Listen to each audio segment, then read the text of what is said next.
All right. Welcome, everybody, to our summer conference, to our Macrobiotic Online Summer Conference on this hot day in Massachusetts. And yeah, we're very excited for the first time. We're also live streaming a few of the sessions at the same time. That's why I was a little bit back and forth. And Alex and Danka, please. Yeah, good evening, everyone, and welcome to our online macrobiotic summer conference. Good to see so many of you. We have a very exciting lineup this year. I think about a third of our teachers are new, at least to our conferences. And we have many young teachers from around the world and from this country. And we have a lot of exciting new different events, but also many seasoned teachers. So there's quite a bit of continuity. And I think hopefully everybody will get to know each other, particularly through the open discussions. Many of the old friends have participated in these in the past and welcoming several new friends. So Bettina Weldanka, do you want to say hello? Hello, good evening. It's wonderful to see everyone, and I hope you will enjoy this conference as much as we will. All right. So Bettina, do you have some housekeeping matters to review? Yes, and Brian, by the way, I do see your comment in the chat. This is my computer. It sometimes turns the fan on, and I have no control over it. There's nothing I can do, unfortunately. I wish I could just turn it off, but I can't. So there will be a little bit of background noise. I would ask everybody in general, when, there is a presenter, that you mute yourselves, especially when you're coming in, as to not disturb the presentation.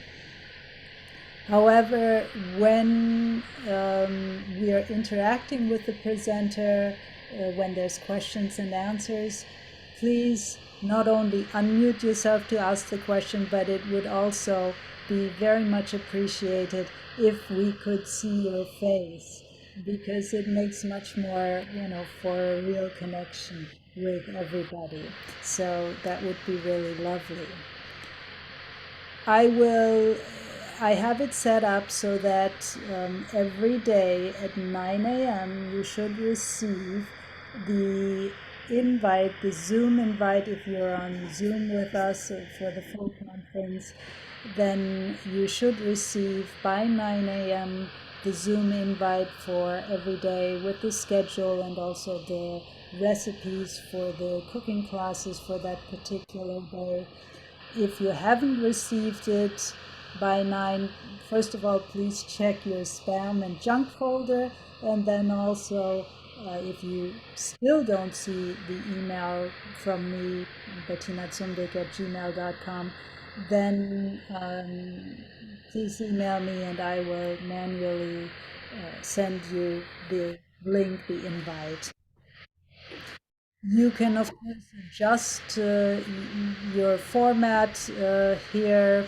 You can make it into gallery view or speaker view. However, at the moment, I have Alex, Danka, and myself spotlighted, so you can probably not change the format very much. Yeah.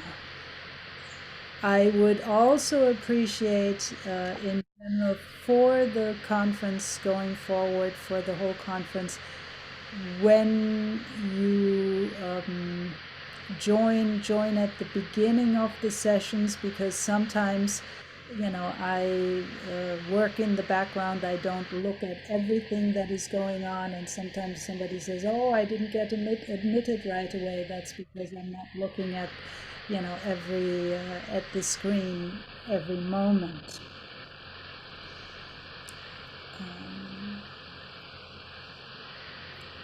Anything else, Alex or Danka, that you can think of?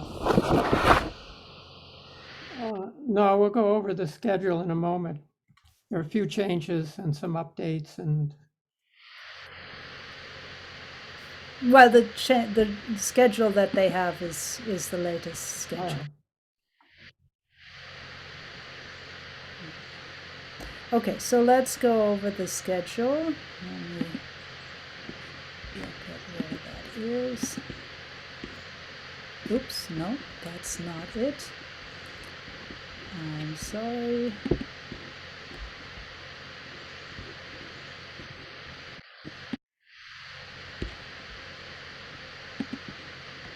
Okay, there we go.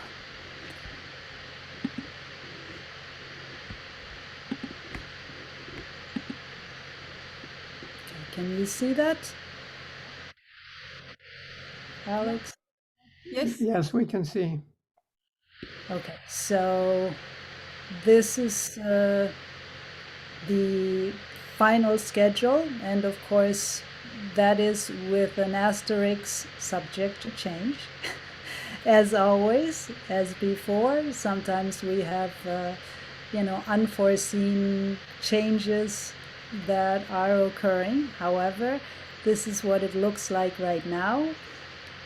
Tomorrow we will start with a lecture with Susan Krieger, who will share on Chinese medicine, ghost and spirit points.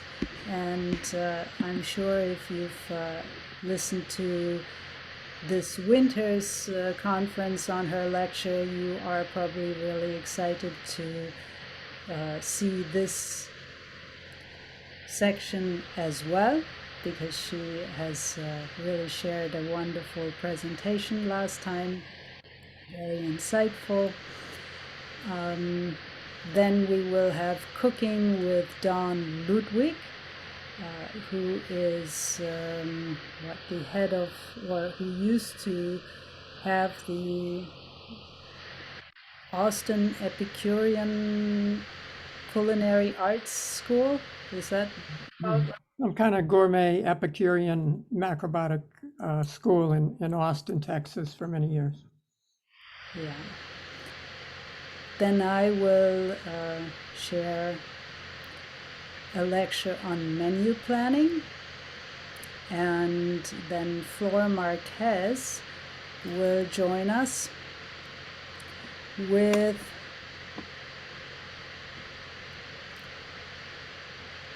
energy shift exercises, and then we will have our first open discussion forum with Donna and Mark. And if you have been at our conferences before, of course you're well familiar with them. We will introduce them in just a moment again. And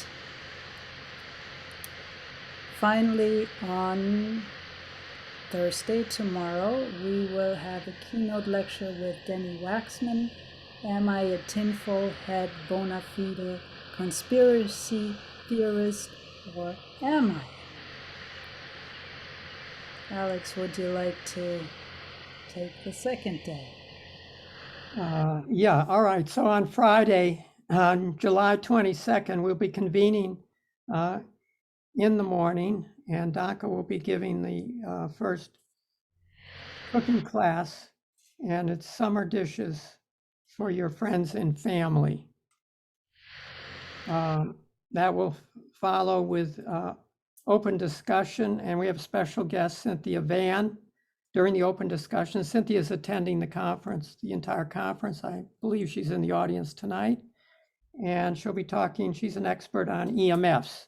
She's been Amber Wave's longtime investigative reporter and researcher, and has written many wonderful articles about cell phones and all the types of cooking, wood, electric, microwave, gas, induction. She's looking now at satellites and 5G. And anyway, she's really the go-to person for this, and we're really fortunate to have her. She'll be making a short presentation, and we'll take Q&A, and that's on Friday. That will be followed by Bob Carr.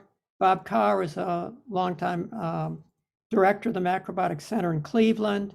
About 10 years ago or so, he moved to the Czech Republic in Central Europe, and he now has a macrobiotic farm and center there. And so he will be broadcasting from Central Europe on advanced diagnostic techniques. Then the late afternoon, Amber Mazzano, our longtime friend and colleague here in the Berkshires. She was the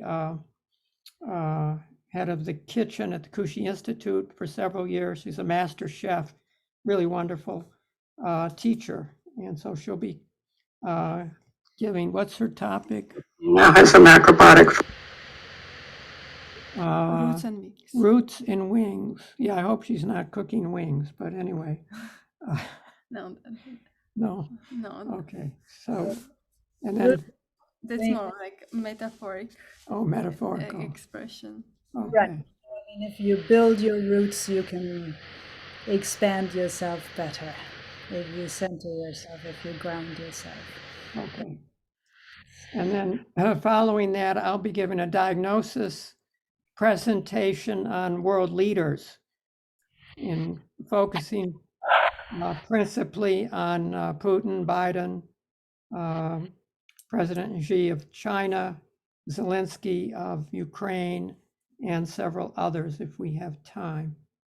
Flora will be back for her afternoon exercise. Many of you know Flora. She's a longtime macrobiotic teacher and born macrobiotic in Brookline. Her parents were students of the Kushis. She's actually, believe it or not, she's a dentist as well as many other things. And she now lives in Brazil, and she'll be broadcasting her cooking class and also her exercises from Brazil. Then following that will be the open discussion in the evening. And then we have a special presentation in the evening, keynote with John D. Liu. And John is one of the premier environmentalists of our era. And when I saw some of the movies of his work, I was totally astonished. I'd never seen anything like it. He can take a landscape that's been polluted and destroyed, and in short order, it's blooming again with all kind of life and plants and animals, and totally organic, and anyway, totally amazing individual. Something like Mr. Fukuoka, who was the Japanese gardener, like 20, 30 years ago with the one straw revolution. He's kind of that kind of amazing individual. All right, so that's Friday, really full lineup. So Bettina, you want to take it again on Saturday? So on Saturday morning, we'll start out with Alex's daughter, Maria Ivanov. She will be streaming a cooking class from Russia for us. We will once again have an open discussion, and at this open discussion, Donna Krug will also share a short presentation on fermentation, and she's here today as well. And after that, we will have a live-streamed interview with Christina von Drein and Nicola Good. And they are Christina is from Switzerland, Nicola from Germany. But yeah, I'm really excited about that. Christina is one of these young women that are really aware of her multidimensionality, of much more in general than most of us are. We are so stuck in our limited in our views that we miss many things, but so it's really exciting to have them there.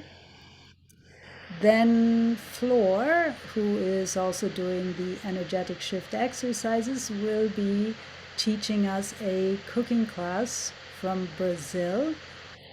So she will be sharing about tropical colorful rice, and we'll see what else.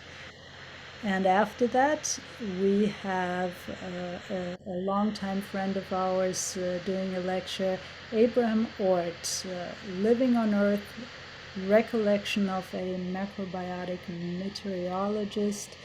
He, after retiring from being a meteorologist, he decided that he was going to teach shiatsu, and came and taught shiatsu and what, craniosacral therapy, I believe, at the Kushi Institute. Yes. So he has, really expanded his views not only through science but also in other directions. So we are excited to have him. Flor will be sharing another energetic shift exercise, which really helps to, change our energy so that we are moving ourselves. I mean, it's wonderful to sit in front of the computer, but it's also good to work energetically within us so that we can improve our energy, that we can adjust our energy wherever needed. Then we will have an open discussion forum that is hosted by, oh no, that one was hosted, Judy and Larry will host theirs on Friday. This one is hosted again by Donna and Mark. And finally, we will on Saturday have a keynote lecture with Bill Spear, Making Lemonade, and I'm sure it's going to be a wonderful lecture, as I hear he is really an inspired presenter.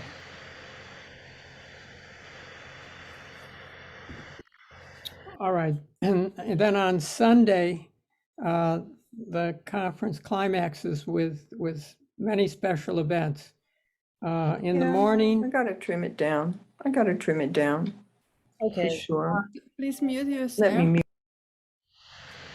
mute. in the morning, Sonia Jordao from Portugal will be presenting a cooking class beginning at 11 o'clock. The open discussions will follow.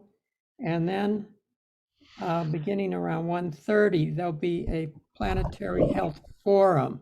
For the forum, we've invited several of the previous recipients of the Michio Kushi Peace Prize, including Jane and Lino Stanchich, Dr. Neil Bernard, and Bill Terra, and there may be several others who will participate and talk about the world health and peace situation. And then following that, we'll award this year's Michio Kushi Peace Prize. There will be two recipients this year. One will be Bill Spear, who will be giving a major presentation the evening before, but he'll also be talking about gratitude. And I hope Bill has a chance to talk about some of his many projects around the world. He's one of the most dynamic macrobiotic teachers, and he has a charity called Fortunate Blessings that has been helping traumatized children during tsunamis and following natural disasters and warfare, and providing psychological counseling as well as healthy food. Anyway, he's a really amazing person. So, and then the second prize recipient is Mina Dobich. And Mina, I think, as many of you know, has been a macrobiotic teacher and counselor for over 30 years after healing herself of terminal ovarian cancer with Michio and Aveline's help. Unfortunately, Mina's brother just passed away this week, so she's unable to actually attend to receive the award, but we will be, I will stand in for her and read some remarks about something that she's written about her many adventures and travels in macrobiotics. And then following that, roughly around 4:30 will be the summer conference skit. And so this on your schedule there, it looks like the skit comes after the auction, but it's actually will be before the auction. And we've put together a really delightful skit. I think you'll all enjoy it. It's quite hilarious. Many of our friends will be participating in the skit, and it's called Happy Trails to You on Mount Macro. And then following that will be the auction. Doctor, do you want to talk a little bit about that? Yeah, so this year we will be offering some rare food items, including a very special, delicious type of millet, which you will never cook dry. Then we have few very last packages of own rice. This time it's for eating, not for planting. Then we have food gift certificate from Eden Foods, several diet and health consultation and courses and other special things. So overall, the list is quite attractive, and we have already heard from several of our friends who previewed the item list that they are considering bidding on several items.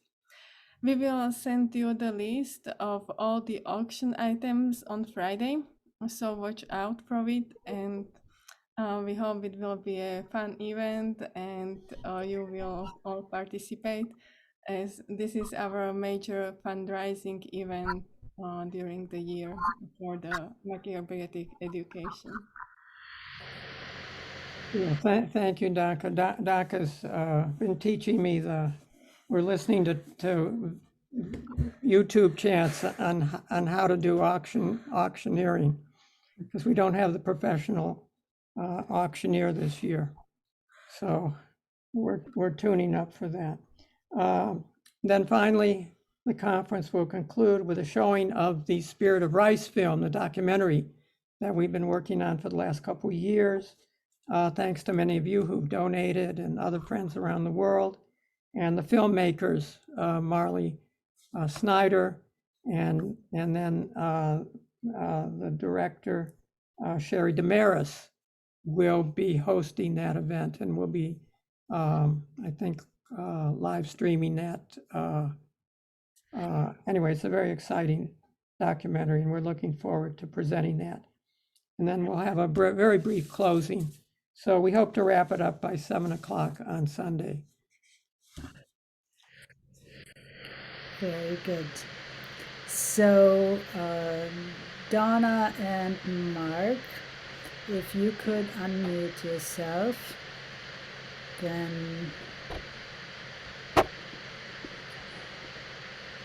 let me.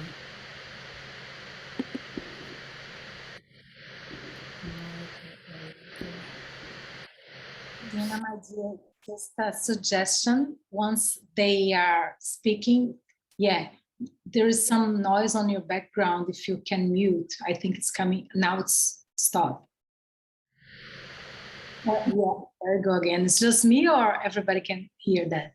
Everybody can hear that because it's probably my computer and I can't. Oh, I'm sorry. Okay, no problem. Just, I don't know if you're aware. Sorry. No, I'm aware, and I saw it, and give me a moment here. Where is it? Okay, so hello Donna, hello Mark. Hey, everybody. So happy to be with everyone again. Yes, pleased and privileged. We look forward to this every summer. And I don't know how many years it's been since we've had the Macrobiotic Summer Conference, but it's got to be, what, 20, 30 years? I have no idea. But the discussion group has been a great hit for all of us. And we're lucky to have Donna, who is not only an accomplished author and macrobiotic teacher, but also a now retired nurse, hospital nurse. And so she has many perspectives that can answer a host of questions. And it's my privilege to be with her and work with her and to see all your faces, old and new.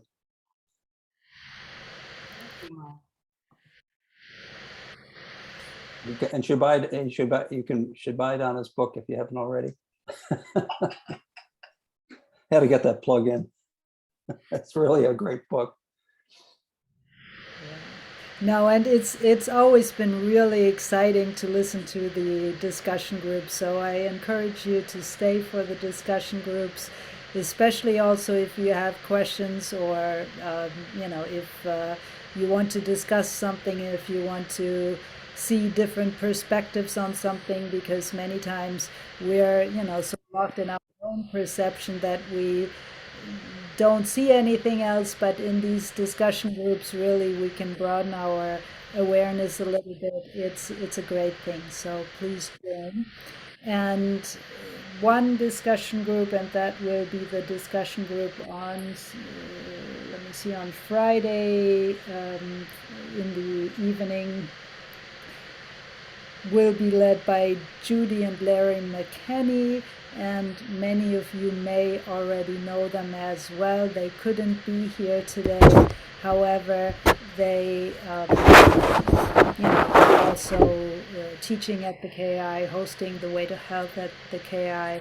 So they have been with us for a long time as well, and we're excited to have them here as well. So if you have specific questions for Judy and Larry, please join us on the open discussion session on Friday evening from 6 to 7.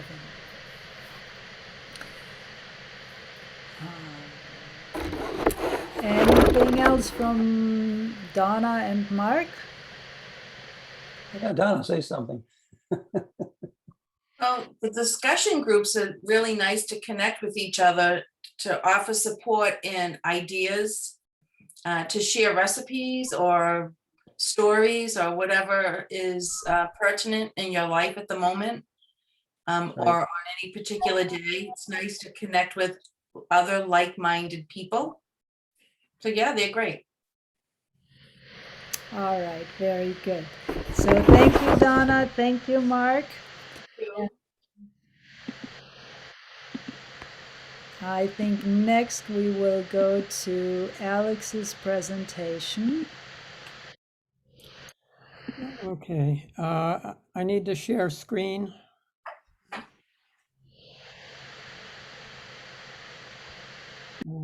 Green thing around it. This? Then you need to make it here first.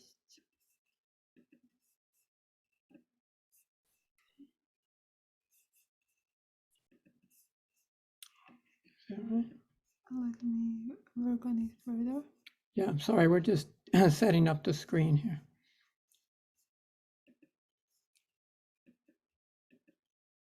Like this? Oh, but I have to have my notes. Then you can do that. Sorry, once more, please.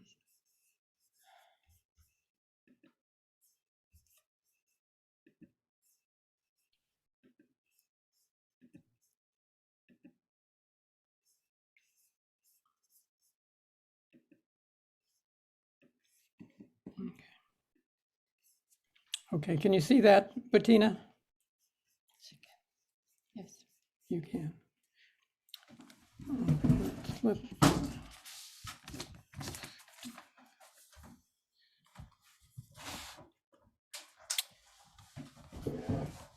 Okay, I prepared a brief topic this evening on 9-Star Key, and I'm entitling it Prospects for War and Peace in 2022.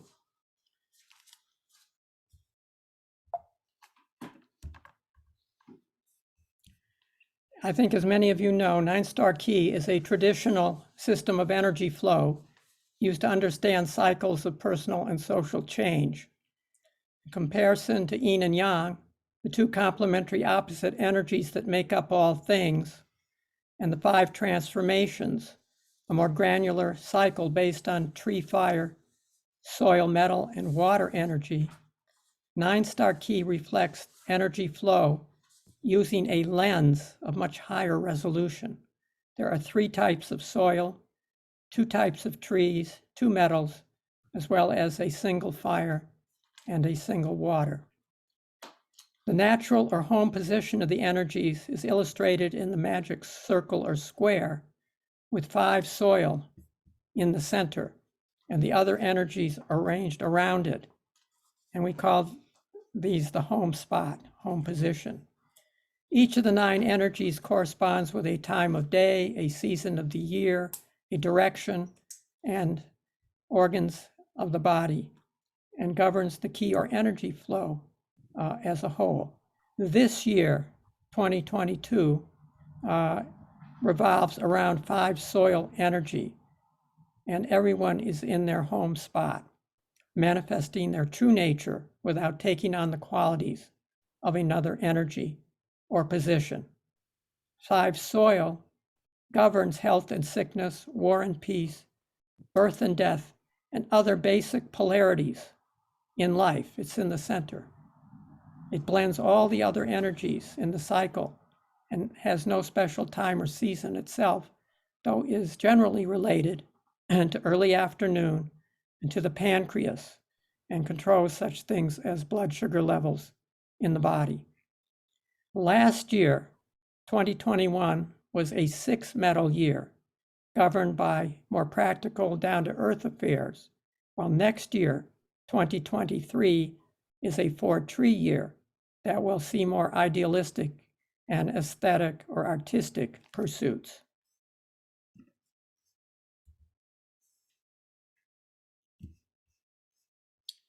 This slide shows that the major wars that broke out over the last century, beginning with World War I in 1914, World War II that went global with the attack on Pearl Harbor in 1941, and the Korean War in 1950, all began in 5 soil years.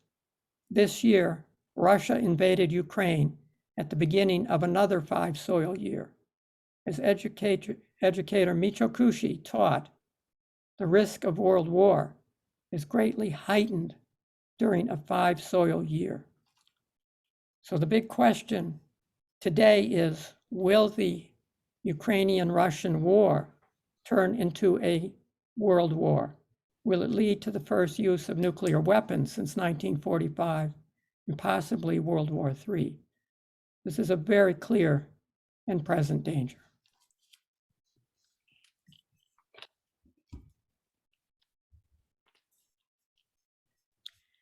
When we study the spiral of history, the long arcing trajectory of human affairs, we find that history repeats itself to a degree in a logarithmic proportion known as the golden ratio. When we analyze the great conflicts over the last century, we find that they all converge on Ukraine. World War I, World War II, and now the Ukrainian-Russian war centered on Ukraine, the breadbasket of Europe and the granary for much of the world.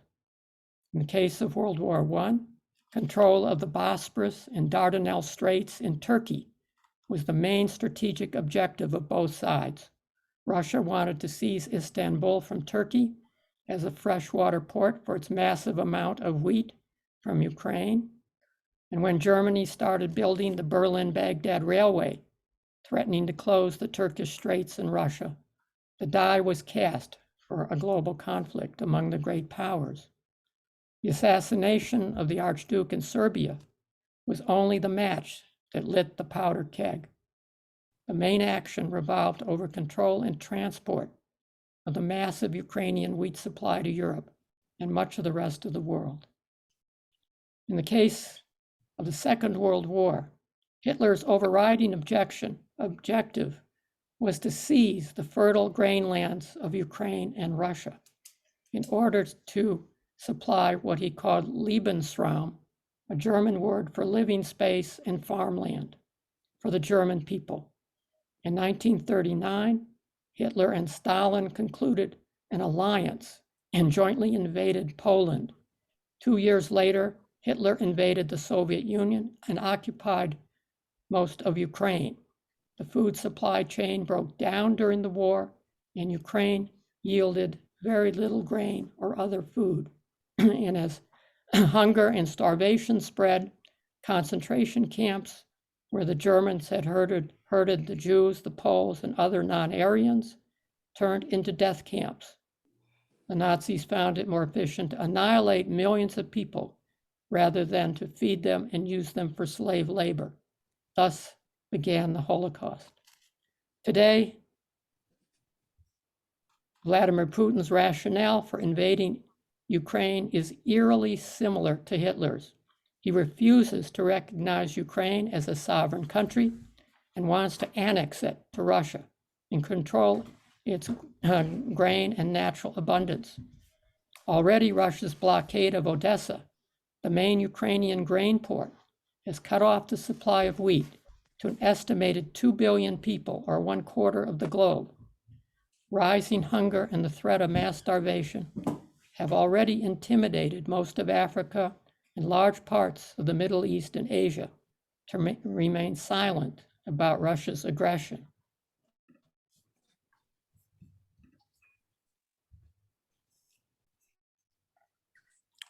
Vladimir Putin, president of Russia, is a three-tree, born in 1952. Three-tree corresponds with the beginning of the key flow and corresponds with the dawn and early spring. Three-tree people are very bright, idealistic, and have a strong sense of justice and being in the right, and they want to reshape the world into their image. In Putin's case, this is not a return to communism, but rather the greater glory of an expanded Russian Federation, akin to the Imperial Russia of Peter the Great and Catherine the Great. Catherine was the sovereign who first invaded Ukraine in the late 18th century. She built Odessa, and she schemed to seize Istanbul from Turkey. In addition to being creative and eloquent, three-tree people can be extremely rigid, stubborn, and inflexible.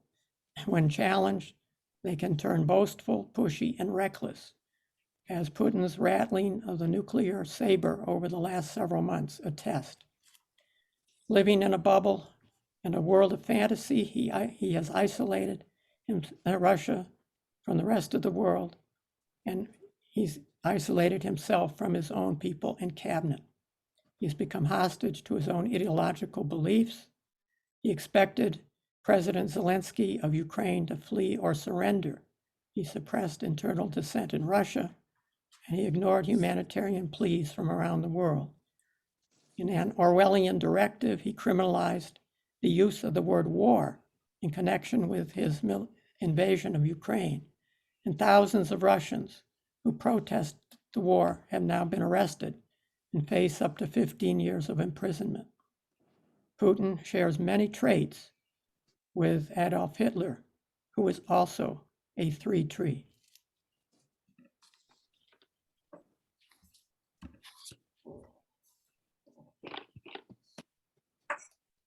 President Joe Biden is a four-tree, and four-tree corresponds with late morning and with late spring.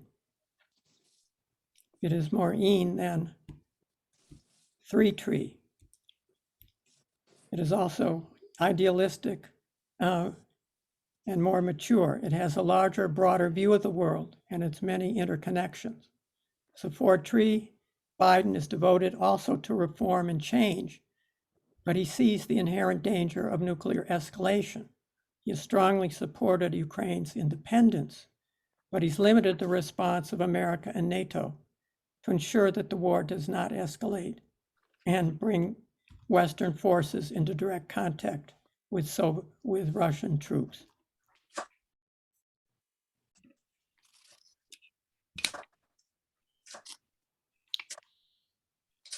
Vladimir Zelensky, the president of Ukraine, is a five soil.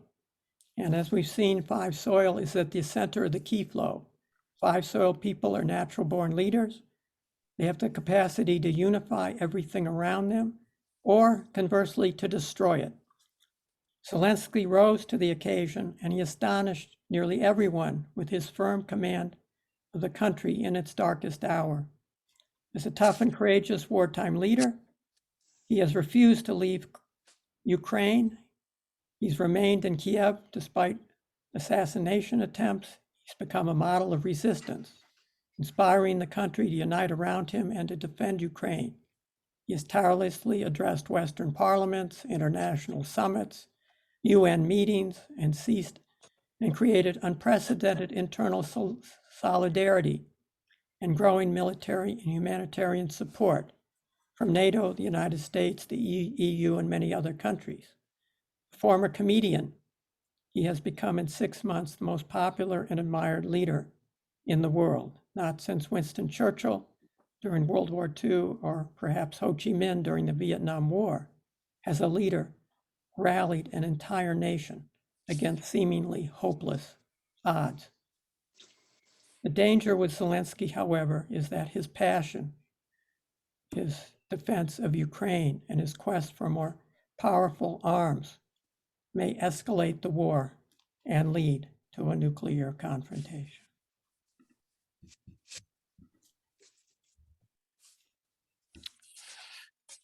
Xi Jinping, the president of China, is a two-soil.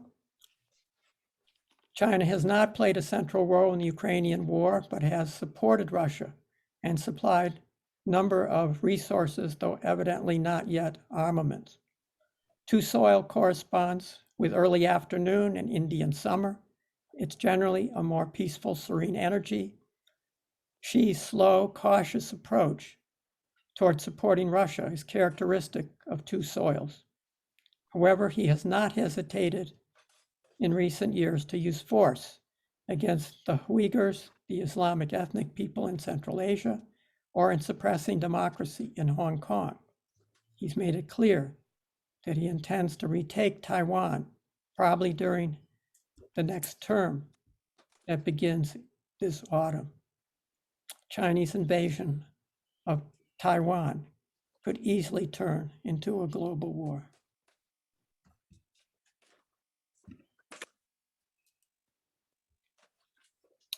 Okay, the relation among the energies, as I think many of you know, there are two basic cycles. The one going outside in a supporting direction is a nurturing cycle. Tree supports fire, fire supports soil, soil supports metal, and so forth. The inner cycle, which skips every other energy, is the conflict or antagonistic cycle. So water controls, puts out fire, fire melts metal, metal cuts down tree, tree dams up soil, soil overrides water, and so forth. So this helps us to understand the relations among these world leaders and many others.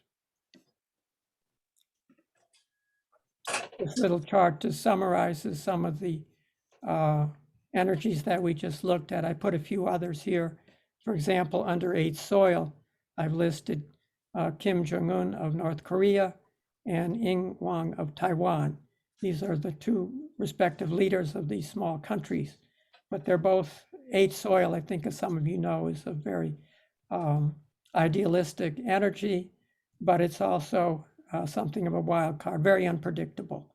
And so both of these are situated on the global stage, that again, something could provoke a much wider conflict, quite apart from Ukraine situation. But the natural relationship here, I think you can see, is that Putin, number 3, suppresses, his natural energy suppresses soil, including Zelensky. So this year, particularly 5 soil year, he had the upper hand and Russia invaded. So from his point of view, it was a good time to invade because Zelensky is off balance this year in comparison to him. Also, Biden, interestingly, overrides Xi of China. And so far, China has been relatively muted in its support of Russia, which is also a kind of a natural antagonistic relationship. Interestingly, the new Chancellor of Germany, Scholz, is a 6 metal, and he has the potential to override or suppress to some extent Putin. So even though he's kind of a neophyte on the world stage, we might look to him in the future to have some kind of, be able to perhaps help in some kind of peace negotiations. Anyway, he's a strong, potentially strong Western leader here.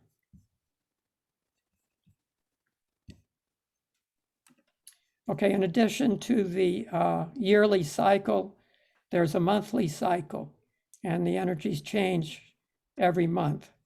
And it so happens like July we're right now in, I think, what is it? 6 metal month. 6 is in the center, and in August, 5 goes into the center. So what this means is that the energy of the month and the year are the same. So it's a double 5 month or double 5 period. So this is potentially the most dangerous, most explosive month for the entire year.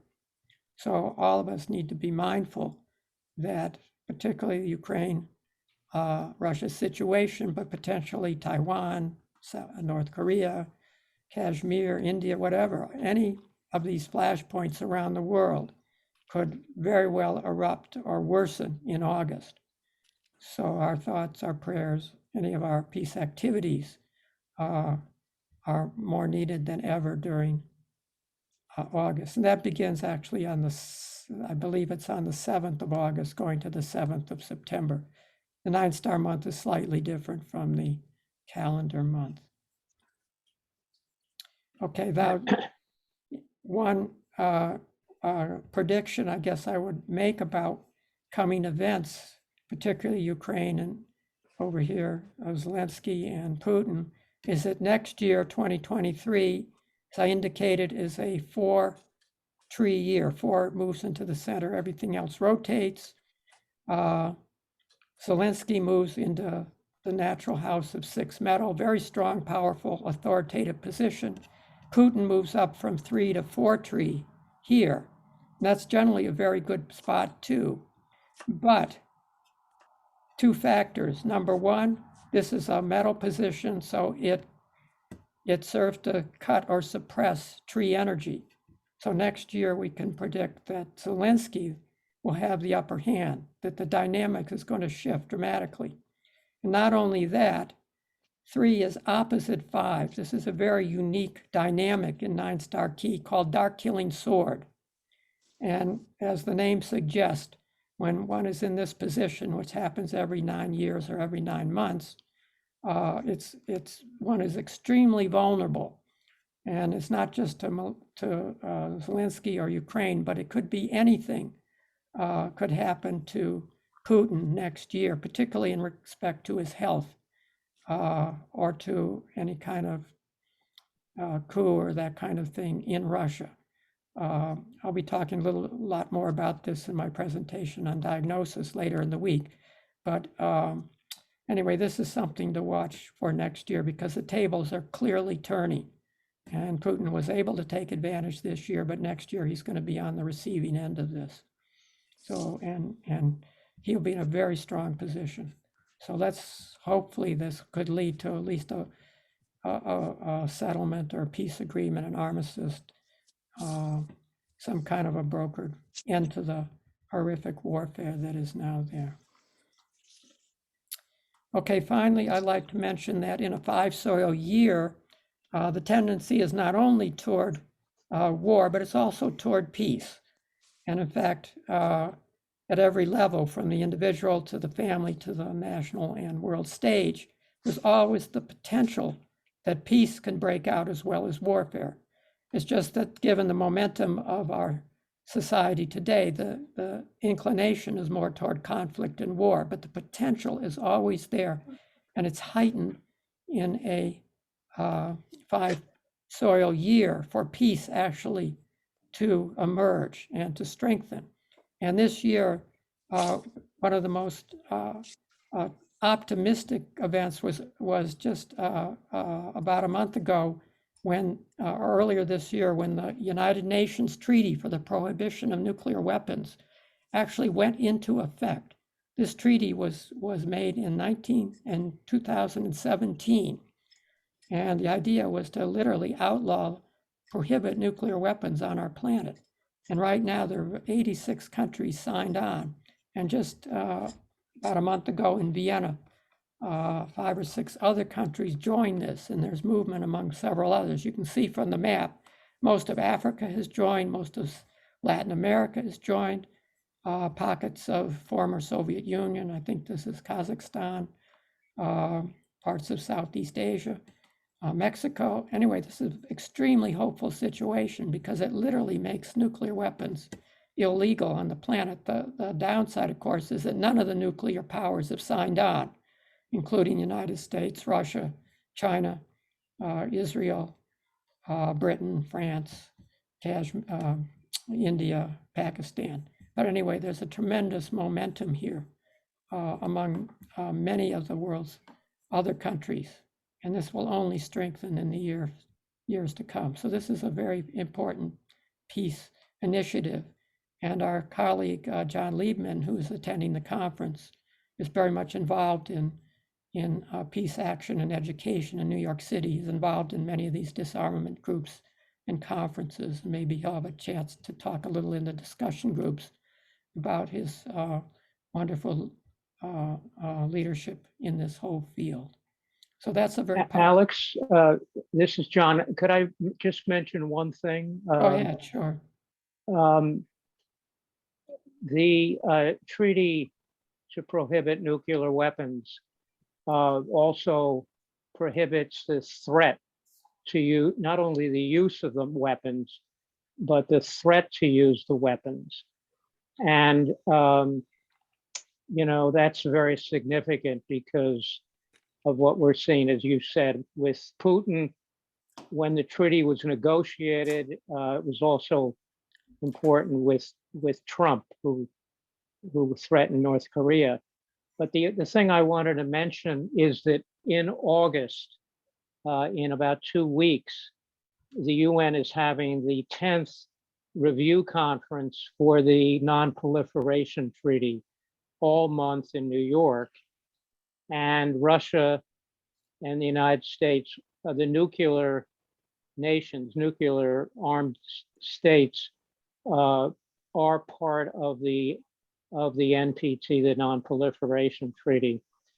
So, as you say, this could be an opportunity for some communication, some progress, or it could go the other way. But it probably is no accident. It's been delayed for 2 years, that it's actually occurring in August, in 2 weeks.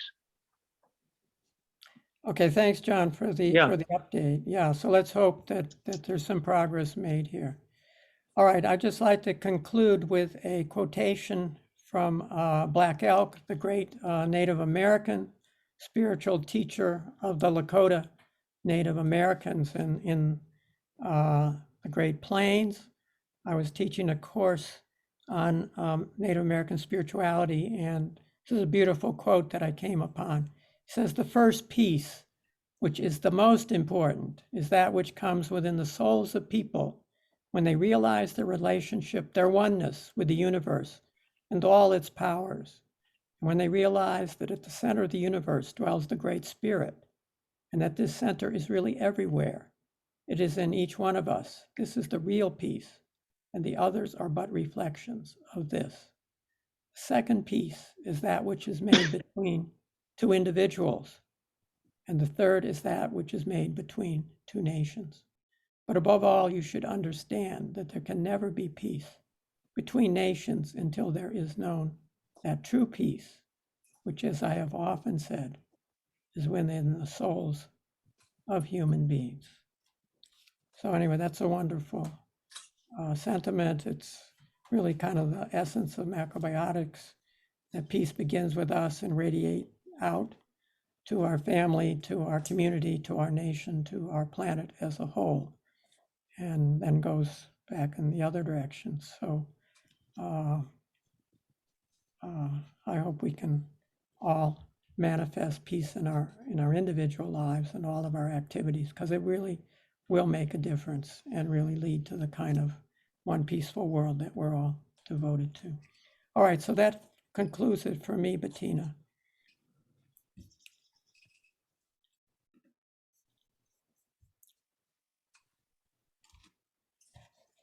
Okay, very good. So thank you, Alex, for these words, and we certainly all hope that we will have peace, or that we will create peace. And as it said in that last quote, I think it is very important that we look within ourselves to begin with that.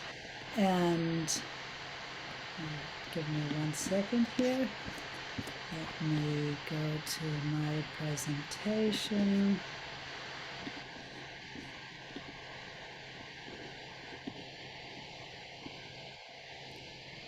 Okay, can you see that? Yes. Thank you. Now,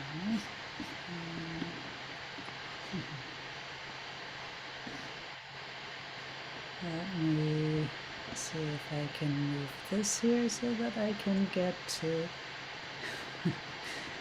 where.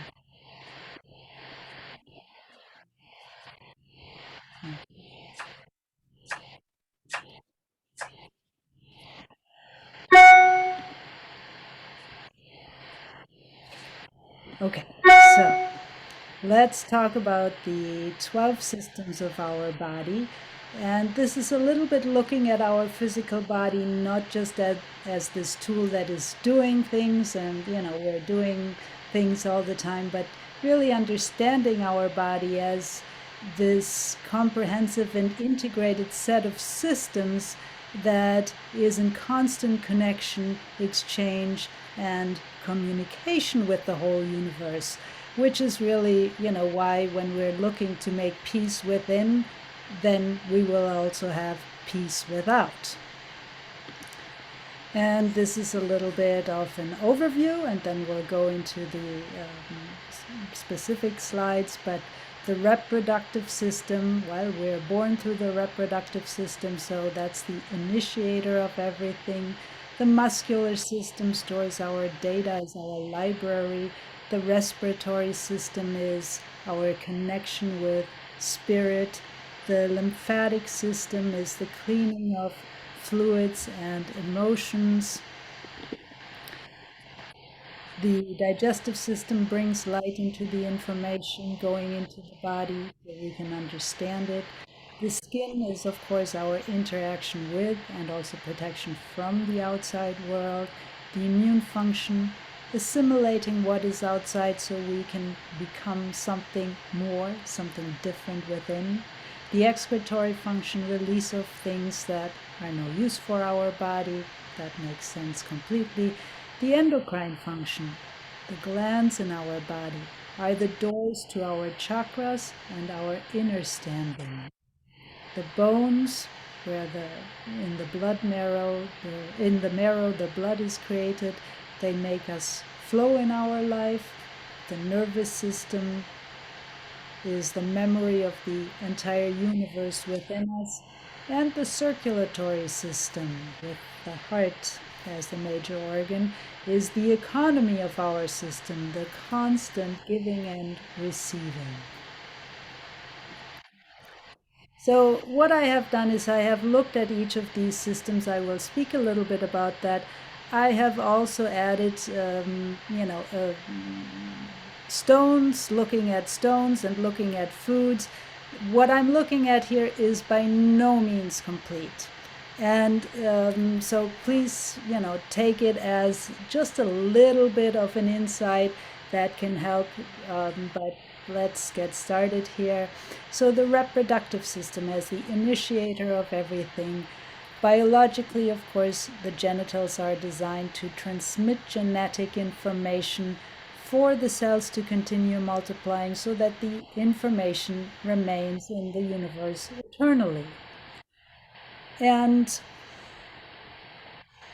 complex organisms like animals, plants, humans use both sexual and also asexual reproduction for exchanging energy and transferring data in a consecutive line of energy. So we have sexual reproduction, we have cellular reproduction, we have physical reproduction, emotional, mental reproduction as some of the forms. And of course, the only thing that really exists in the universe is information, aside from a tiny bit of matter and electrical discharge. And the cells in a human body are a way to order and improve the information via modification to ensure the continuity of the information. So cells are a way to order and improve information. Now, if we're looking at the reproductive organs, stones that assist, if we're looking at cellular reproduction especially, then stones that assist proper cellular reproduction, jade is really excellent, and you can see the jade stone, that green stone up here, or unakite is the one below, this multicolored stone, or of course rose quartz, which is a stone like this, which you can find, these are stones that you can either hold, or many stones you can put in water and drink the water to get that information. Okay, so somebody is writing on my screen here. I do not appreciate that. So John, is that John Liebman? I'm asking you to not do that. Foods that are good, of course, for cellular reproduction, we need good quality sea salt. So without salt, the cells don't do well. We need sea vegetables as another source of good minerals, but also wild rice, black beans, dark-colored foods are especially good, as well as edible flowers for the reproductive organ system. And edible flowers, of course, because flowers are the way that the plants reproduce, so also good for our reproductive system. So I don't know how to remove these lines that somebody drew here, so we will have to keep them for right now. Next, let's look at the muscular system. The muscular system stores data and can be considered our library. Any responses in the muscles induced by either conscious thought, I want to get up, then the muscles are ready to do that, or subconscious neural patterns are recorded and stored as data in the muscles. So, of course, the main function of the muscular system is mobility, movement, and flexibility of the whole body, but it is also important for maintaining body temperature. And stones that assist the muscular system, rhodonite, which is that pinkish stone up here, or jadeite, these green balls that you see below. Foods for the muscular system is governed by what is called in the 5 transformations or 5 elements, the soil energy. So foods from the soil energy like millet, chickpeas, round and ground vegetables, as well as other yellow or golden colored foods or vegetables would be very good. And as I said, this is by no means, a complete list, but, just something to start with. Then the respiratory system. The respiratory system is our connection with spirit. Spirare, or spirare in Latin, means to breathe, or the quality of breathing that gives life.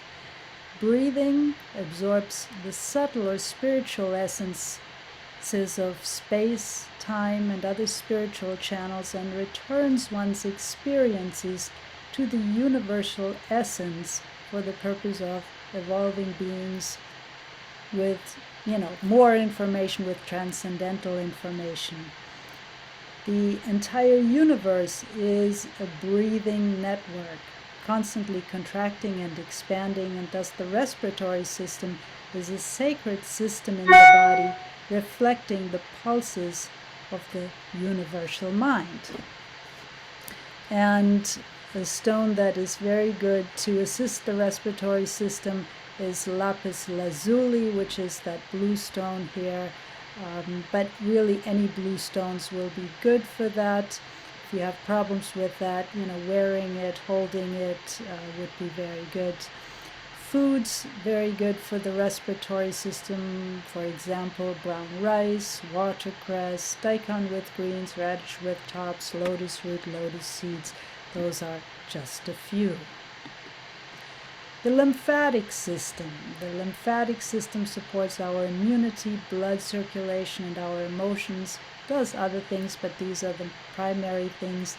A clear lymphatic system can create open channels physically and mentally, so we can trust our intuition more and allow our emotions to flow. The lymphatic channels are distributed throughout the whole body. And unlike the circulatory system, which has a pump the heart, the lymphatic system depends on deep breathing and also physical movement to work properly.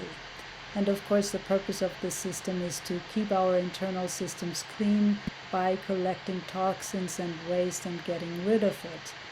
And our lymphatic system works best when we create a positive, loving environment for ourselves where we're not negatively speaking to ourselves all the time. Oh, I'm so stupid. Oh, I don't deserve. Oh, whatever. These kind of things. When we tell ourselves, then the lymphatic system is not going to do very well. And stones that assist the lymphatic system, like agate, and you can see that board of stones on the left with the various kinds of stones. That is agate, different kinds of agate. There are many different kinds of agate, but also tourmaline. Here's a pink tourmaline, a green tourmaline, and by the way, these tourmalines my son cut. My son is a jeweler and cuts stones, and I have to say, I think he does a beautiful job. So, but and foods that help, and of course I cannot even see what it says there. Let me see if I can.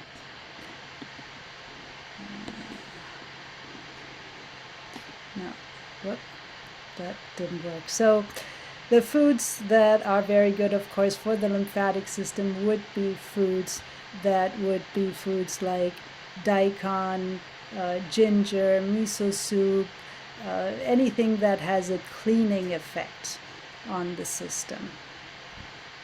All right, let's go forward. So let's next go to the digestive system. The digestive system is basically, opening up the molecules and bringing light into the pieces of information going into the body so we can really understand it, because ultimately we are light beings, and when we dismantle the molecules, then we come to the atoms, and the atoms, what are they? They are basically like minute solar systems that are full of light. But the digestive system is a factory of energy production to assemble and disassemble products, and it is the main producer or generator of all the products that keep the body alive. And of course, in a healthy digestive system, the largest number of microbes live in harmony or symbiosis. Every cell looks for energy. The more of a reserve of energy we can build up, the more stability the body experiences. Hence, we get hungry and want to eat more. But too much, of course, can be sometimes a problem too. Stones that assist the digestive system, like the yellow stones like citrine or sapphire. Again, both of these my son has cut. Foods that are helpful for the digestive system, any foods that are fibrous, like whole grains, the cabbage family members like cabbage, broccoli, also daikon to clean the digestive system, but also cauliflower, millet, of course fermented foods for the bacteria, and many others. Then the skin. The skin is interaction and protection with and from the outside world. Whatever we sense in or on the skin, we have to integrate. And of course, while the skin interprets all stimulation via the nervous system as an invasion, consciously desired stimulation like caresses, kisses, and touch, desired touch, are generating all kinds of hormonal reaction reactions which generate heat and spikes of energy in the body, which, make changes, produce changes. Hopefully always for the better. So stones to assist the skin, amethyst, and amethyst is this, this purple colored stone that I have right here. Azurite, which is the blue stone in the picture. Rose quartz, again, that, rose-colored, pink-colored quartz. Foods that help with the skin. Any foods, of course, that are whole, intact, not peeled or processed. Peeled or processed foods, then that means we don't have the skin anymore. So whole foods would be best for the skin. The immune system. The real work of the immune system is to assimilate what is outside so we can become something different within, so that there's evolution. And we wouldn't have survived for long if our bodies were dedicated to fighting the environment instead of using it to improve and adapt. And so, we have two things going on. On one hand, to keep our organism stable and the whole being in harmony, the immune system uses a defense mechanism to keep the whole being clean and pure for its own survival. In other words, only viruses and bacteria that adhere to the condition of homeostatic life are allowed to live in the body. On the other hand, the immune system is open to receiving viruses and bacteria to improve and upgrade the body system. It doesn't defend first, but allows the foreign substances to implement upgrades in the system, a kind of symbiosis benefiting from each being that inhabits our world. Stones that assist the immune system. Bloodstone, which is like a greenish stone with a little bit of red, and sometimes it's a little bit hard to see here, but has a little bit of red in the stone. So it's a green, opaque stone. That's bloodstone. Kunzite is that pink stone on the bottom. Quartz, of course, clear quartz, the one on top. Foods that are good for the immune system. Dark leafy greens because of their high amount of antioxidants. Sea vegetables because of their unusual antioxidants. Sesame seeds, millet, other whole grains, long fermented foods like miso, noboshi, and again, many others as well. The excretory function. This system, of course, is releasing things that are of no use for our body. The small intestine is an extensive pathway where nutrients are absorbed and information is assimilated, but not all nutrients enter the bloodstream. Many parts are rejected because, of their composition, or because of the absorption limit of the intestinal villi. And, everything that the body cannot process must be discharged via feces, urine, flatulence, sweat, tears, nose discharge, because, of course, if it stays in the body, it is harmful. And while our physical excretory function needs to work well, but we also need to pay attention to our psychological excretory function, because of course we eliminate and move away from situations that harm us, but unlike in the physical process, ideas and emotions are likely just not really looked at, often denied, not really excreted, which means they remain hidden in our psyche, and that often also can make us sick. Often these hidden emotions and ideas are the real ghosts that make us crave certain foods that the body cannot fully process, like an addiction to fast food, sweets, etc. But stones that assist the excretory system, red stones like garnet, like this dark red garnet. Garnet comes in different shades of red, but definitely red. Smoky quartz. Here I have a really dark smoky quartz, but some are a little bit more translucent. Red jasper is that stone on top here, that red stone. And of course, foods that are helpful, whole grains, all high fiber foods, daikon radish, and many others.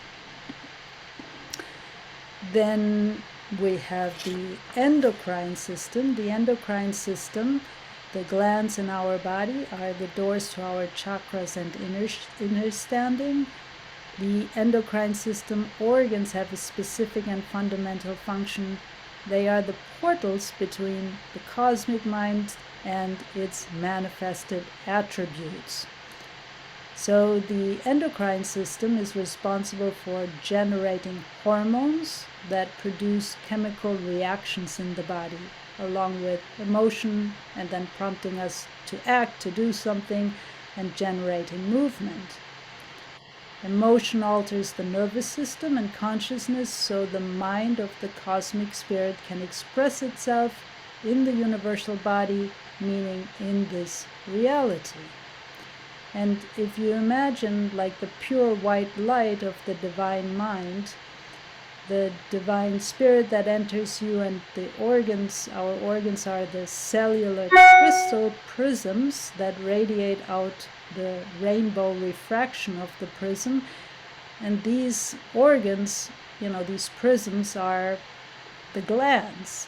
So certain main glands regulate the frequencies of the spirit into our bodies, into its manifested attributes. And of course, the main glands are the pituitary, the pineal, the thyroid, thymus, pancreas, adrenal glands, and the genitals.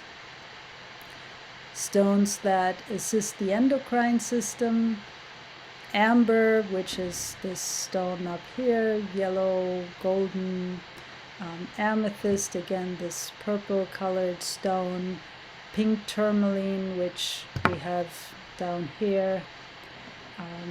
Foods that are helpful are sea vegetables, whole grains, and unfortunately I cannot see the rest of it, what I wrote there, because it's hidden by that bar that I cannot move.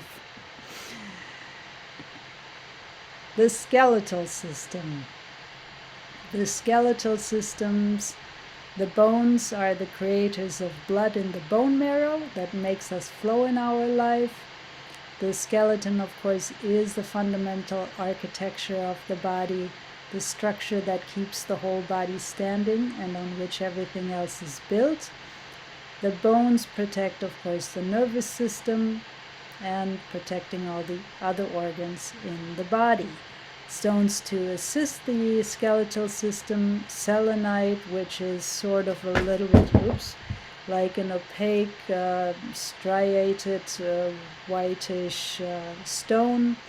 Rose quartz, again that pink stone, or topaz. This is a topaz, a faceted topaz, which most often, topaz comes in many colors, but white topaz is most helpful for the skeletal system, or clear topaz.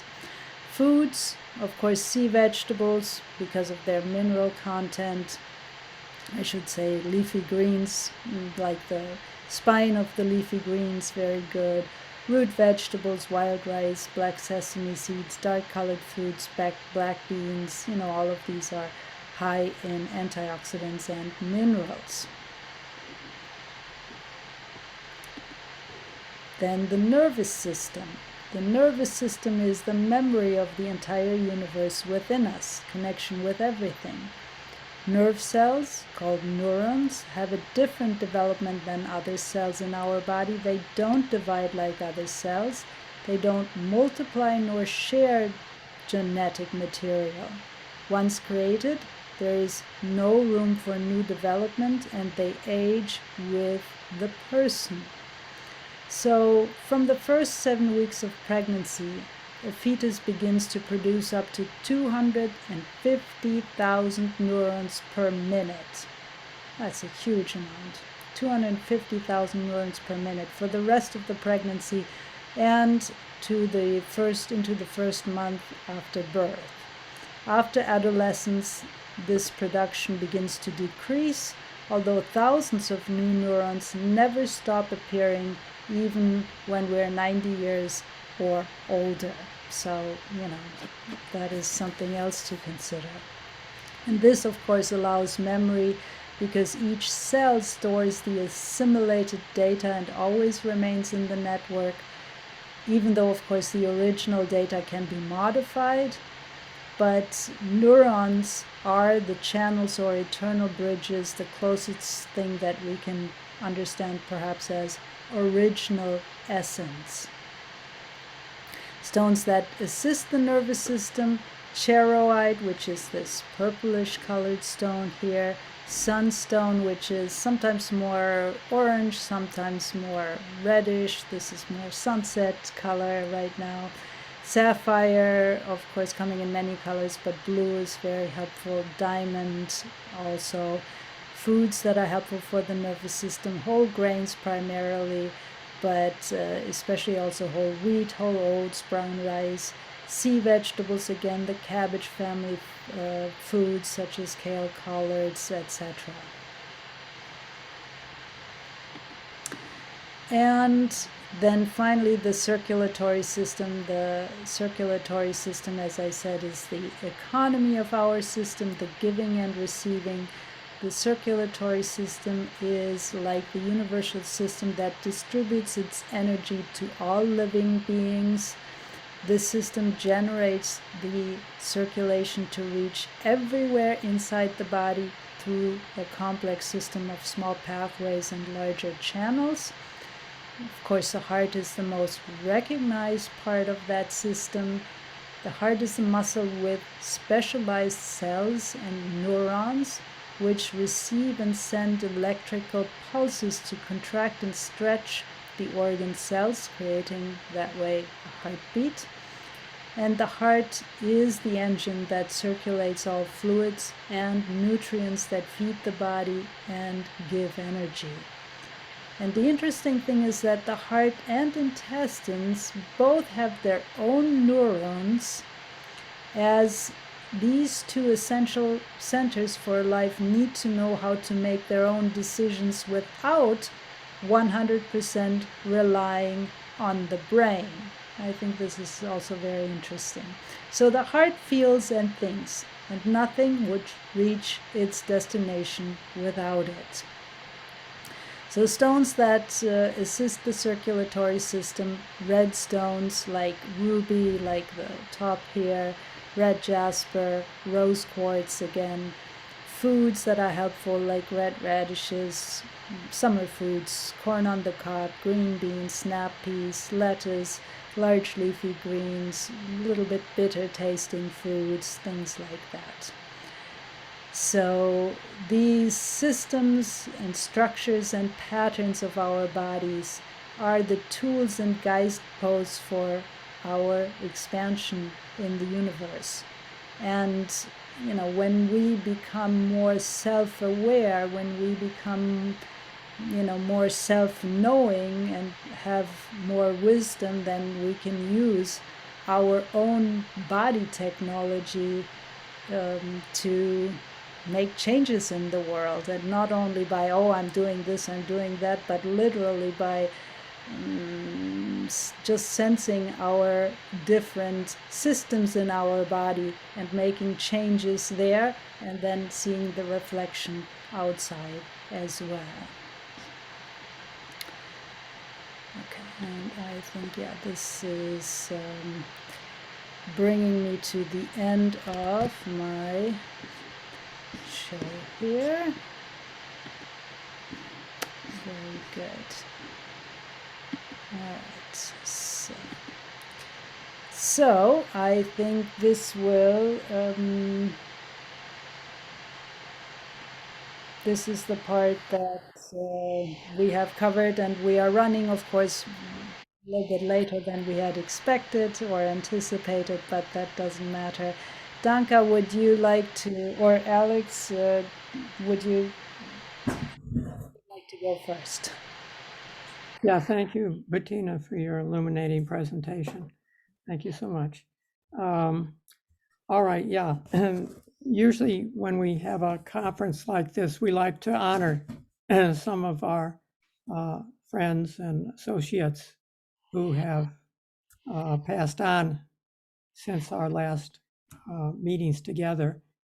And so I'd like to give a tribute this evening to Rod House, who passed away a little less than a month ago.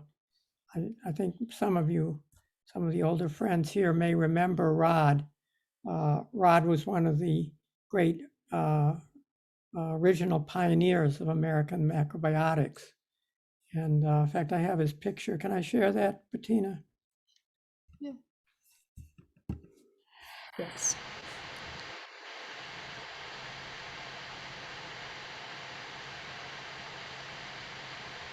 Okay.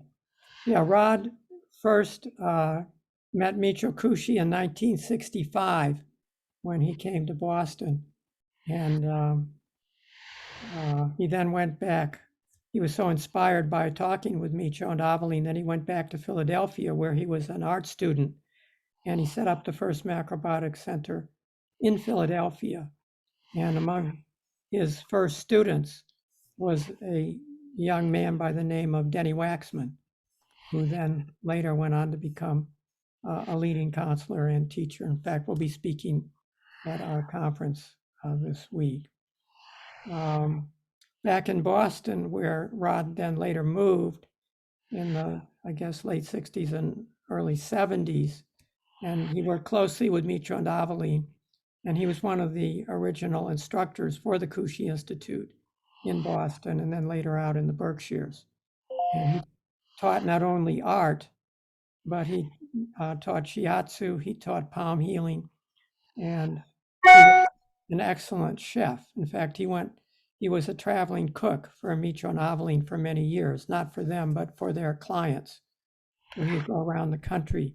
Michio would make the recommendations and consultations, and then Rod would go out and cook for them. And then later, in the early 80s, Rod moved out from Boston, where he was teaching on the faculty of an art college. He came out to the Berkshires, and he was one of the first of the macrobiotic teachers here in the Berkshires. And he started a restaurant called Ginga. It was the first macrobiotic restaurant in Western Massachusetts here. And it's a beautiful restaurant. Ginga is the Japanese name for the Milky Way.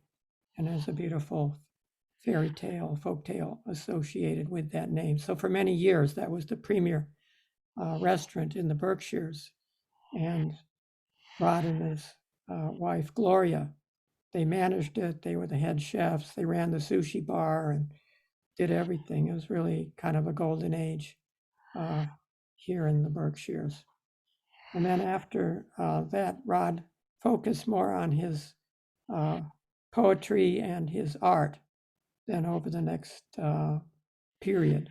And he had many art exhibitions here in the Berkshires and around Massachusetts and in Boston. It's a really lovely artwork. And he would periodically continue to give special art classes at the Kushi Institute. And so when I returned in, I don't know, 2013 or 14, we had him out several times to teach the levels and other friends. So he was really active up until the end. He was in his late 80s, almost 90 years old. And so really a wonderful example of living a great life, macrobiotic life. I have just one personal anecdote I can share with you. I remember years ago in Boston, at one point, Rod kind of startled everyone because he started dressing up as a samurai, and he wore one of those samurai robes, and He had, the big, raised shoes that they wore, the wooden shoes. And he carried a long samurai sword. And he used to hang out in Brookline Village near the East West Journal, where I was an editor, and the East West Foundation, where Ed was one of the managers. And he really caused a sensation in the community because he would stand there on a street corner looking totally authoritative, but he was like in the wrong century. And I think as an artist, it was kind of a reflection of what we call performance art, or maybe Dada, that kind of art movement in the early 20th century, that kind of street theater. Anyway, he was really quite a character. And I think in that case, he raised so provocative that somebody finally prevailed on Aveline to kind of have a talk with him. And she was, I think, able to bring him in from the cold, so to speak. And maybe she directed him to the Aikido dojo or something where he would feel more at home. But anyway, he was a wonderful person, and so he'll be greatly missed. So I'm not aware of any other friends who passed away since our winter conference, but maybe some of our audience, if you're aware of somebody who's passed away and would like to mention their names or say a few words, please, now is the opportunity, and then we can have a brief prayer. So is there anybody else that in the greater community? When did Warren Kramer passed away? Well, of course, Warren passed away about a year ago, and we had a special session for him. Yeah, of course, Warren, and then Ed passed away in December, and we recognized him also at a special memorial at our last conference. But since then, anybody else that we're aware of? I know Mark Hanna also passed away, and we recognized him.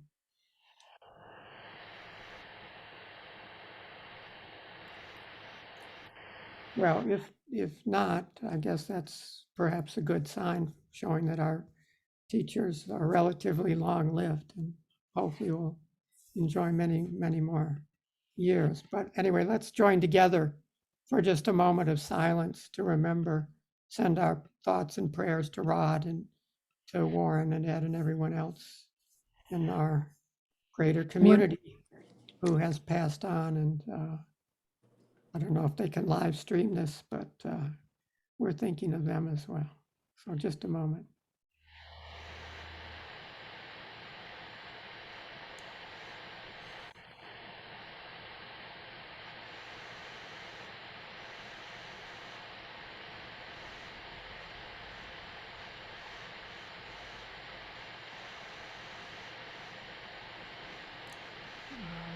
Very good.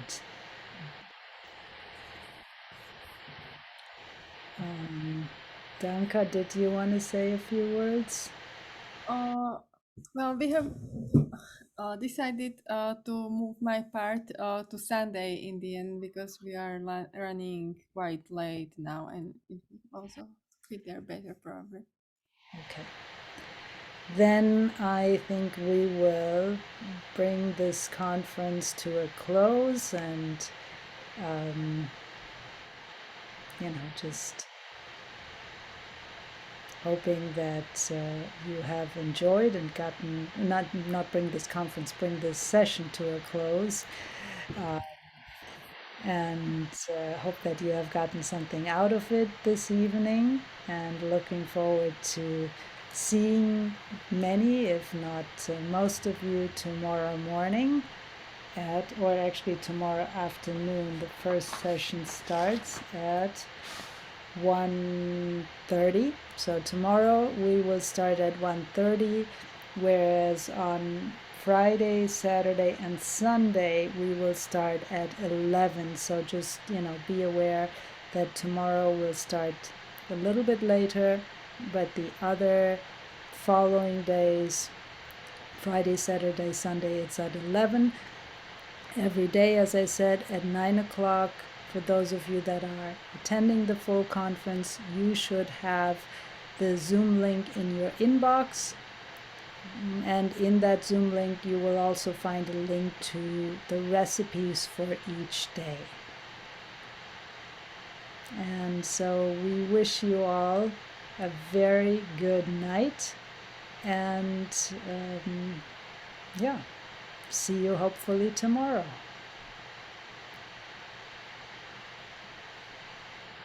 You are Good night. Good Thank you. night. Thanks, everyone. Thank you. Thank you, Good night. Bettina. See you again soon. Thank you. Bye. Good night, everyone. Yeah. Thank you. Thank you. Take care.